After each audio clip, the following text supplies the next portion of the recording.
Leaders in Wheatfield are staying quiet after a lawsuit was filed against the town.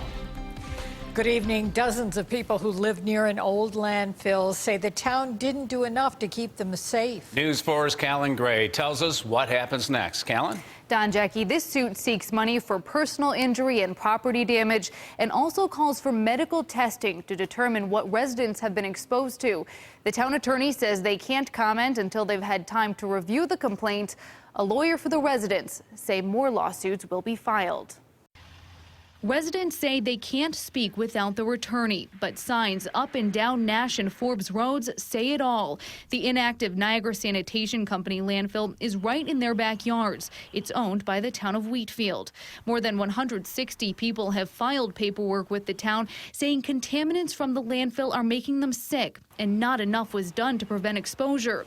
And now dozens of residents are moving forward with a lawsuit against the town, Niagara Sanitation Co, and 7 other companies they say disposed of chemicals at the landfill. All this time, people were never told. They didn't know what the nature of the site really was and what was in there. The complaint lists more than a dozen chemicals they say are coming from the site that can cause cancers, respiratory problems, and other health effects. We continue to do testing, and we're finding more contamination.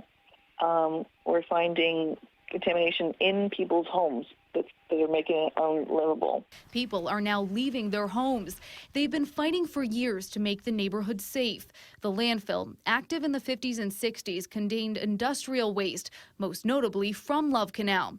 3 years ago, after a push from people living nearby, Occidental Chemical Corporation removed that Love Canal waste, and the DEC said there was no off-site contamination.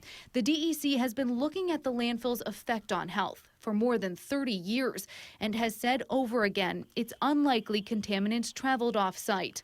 Now, in a statement today, the DEC says this spring it plans to test to see if toxins moved into the neighborhood and develop a cleanup plan for the landfill.